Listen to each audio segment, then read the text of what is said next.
Peekaboo everyone, welcome back to Cozy Buzz. Are you ready for new stories? My fiance and I are high school sweethearts and we've been together for about 12 years. We were engaged for around 3 when he passed away due to an accident in the beginning of 2020. A few weeks ago, his brother came to visit me and he's planning to propose to his girlfriend. He asked me if he could have the family's engagement ring. The ring my fiance gave me is a family ring which had been in the family for generations. I have been wearing this ring for almost 3 years and it's a symbol of our relationship. I don't feel ready to give it up. When I told him this, he got upset and said it's a family ring and it belongs to him now that his brother is dead. I told him to get out.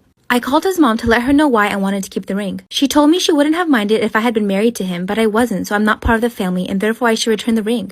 She said I'll move on one day and it's unfair to hold on to a ring that I will never wear again, especially a ring that belongs to her family for generations. I would have at least considered giving back the ring in a few years. I just can't bear the thought of parting with this ring now. So I told her I'm sorry that she felt that way, but her son gave me this ring and I'm not giving it back. Since then, his mom and his brother have been spamming my phone with messages and calls about how I'm trying to steal their family ring. So, am I wrong for wanting to keep the ring? Imagine getting proposed to with a ring taken from a grieving woman who just wore it for 3 years. Super uncomfy. I'm the asshole for not getting married at a church. I got engaged a couple of months ago and we finally picked out our wedding venue. I always dreamt of getting married at a beach. I didn't tell anyone in my family this, but I'm so excited. Well, once I sent out the invitations, my mom realized it was not at a church. And she called me frantically freaking out. She thought I was gonna go to hell since I was not getting married in a place of God. I don't even believe in God.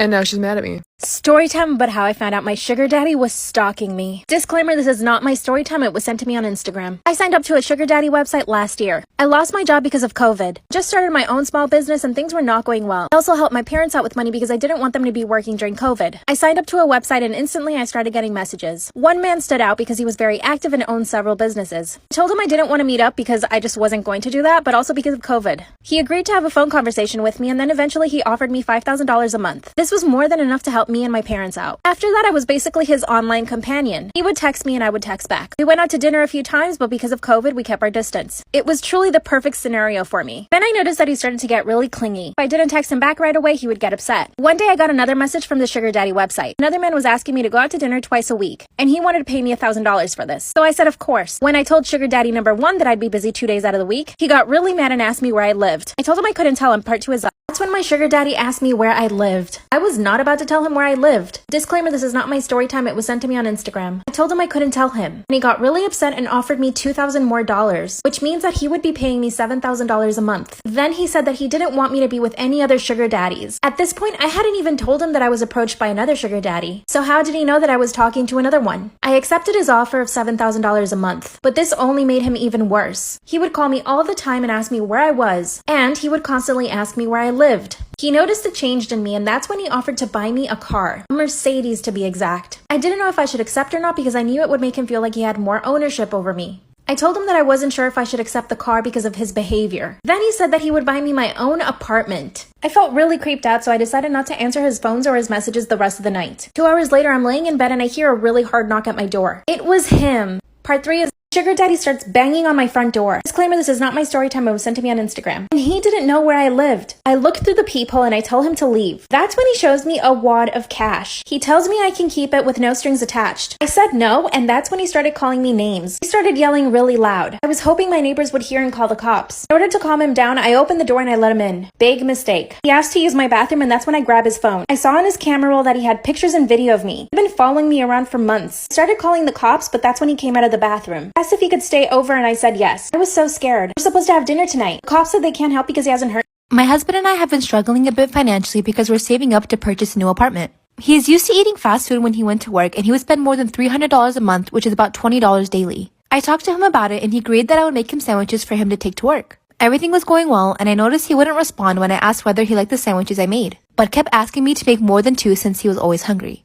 Yesterday, he came home with some friends and coworkers and we sat at a dinner table when his friend brought up the sandwiches. He said they're delicious, but they're a bit pricey. I was confused, so I asked him to explain, and he said my husband sells the sandwiches I make to his coworkers and then goes and buys his own lunch from the restaurant. I began arguing with him after his friend left and he said there was nothing wrong with it. I told him I will no longer be making him sandwiches if he's selling them to buy fast food. He defended himself, calling this an overreaction since he's not spending money on fast food and said I was just being unfair to start an argument over this. I just walked into the bathroom and stayed there and he said I owe him an apology for God knows what and that he didn't think it was acceptable of me to lash out and say I won't make him sandwiches anymore.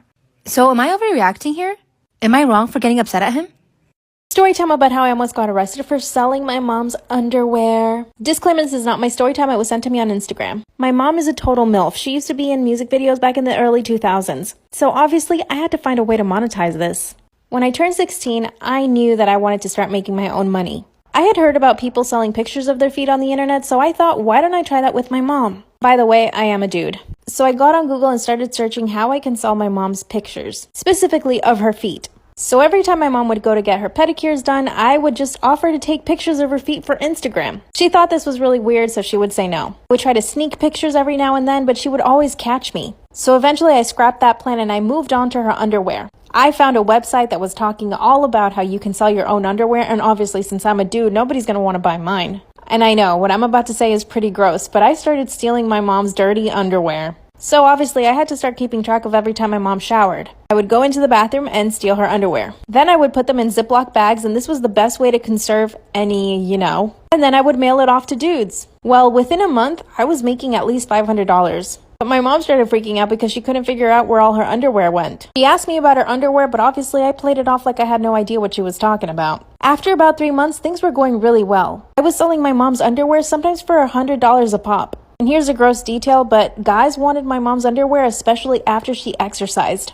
Totally disgusting and weird, I know. Things were going way too good. I was making tons of money, and I was able to buy myself all the things that I wanted. My mom, of course, started noticing all this new stuff that I had in my room. Well, little did I know, but my mom had installed cameras in her bathroom and in the house. So basically, I was being filmed every second of my day. But of course, I had no idea, so I just kept doing what I was doing. I would wait for my mom to shower, then I would steal her underwear and ship it off to these dudes. I was home alone one day, and there's a knock on the door. And when I opened it, it's the police. They had a warrant to search my house. Of course, my mom comes home and she explains to me that she installed cameras in her bathroom and that she caught some dude stealing her underwear. I literally couldn't believe they hadn't figured out it was me. So I totally played it off and acted like I was shocked. Then my mom called me into her bedroom and started showing me all the footage. It was totally obvious it was me. Then I got handcuffs put on me. Then my mom busted out laughing. She said that they wouldn't arrest me, but that I needed to learn my lesson. The cops warned me, saying that if I ever did that again, I could definitely get arrested. But when they left, my mom asked me how much money I'd been making. When I showed her how much money I'd been making, she said, let's keep doing this. We're still in business. Am I the asshole for uninviting my cousin, brother, uncle, and dad to my wedding over a prank? I, female 22, grew up in a family where men prank and tease each other. Ever since my fiance, Tim 23, and I got engaged, my family's joked about running some tests to see what type of man Tim is. They've done stuff like forcing him to play chess 4 times in a row, secretly slashing his tires to see if he'd fix them himself like a man or get help like those lazy guys. They'd ask him questions like what joke he'd tell to his future mother-in-law, opinions on abortion, Jesus, gender equality, etc. They also tested his fishing and hunting skills. Am I the asshole for uninviting my cousin, brother, uncle, and dad to my wedding over a prank? They kept calling him slow and soft, but he has medical conditions like asthma, but they think he's making excuses. I demanded they stop, but Dad said this is typical stuff men challenge each other with.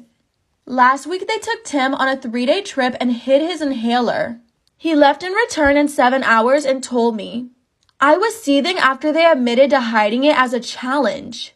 I exploded on them, and my cousin asked if little Timmy ran to me to tattle. I uninvited them to the wedding, and my brother freaked out saying it was a prank. Now they want me to reconsider. Am I the asshole? Please share your opinion about the stories you like. Check the description to see the timestamps of the stories. Thanks for watching. See ya.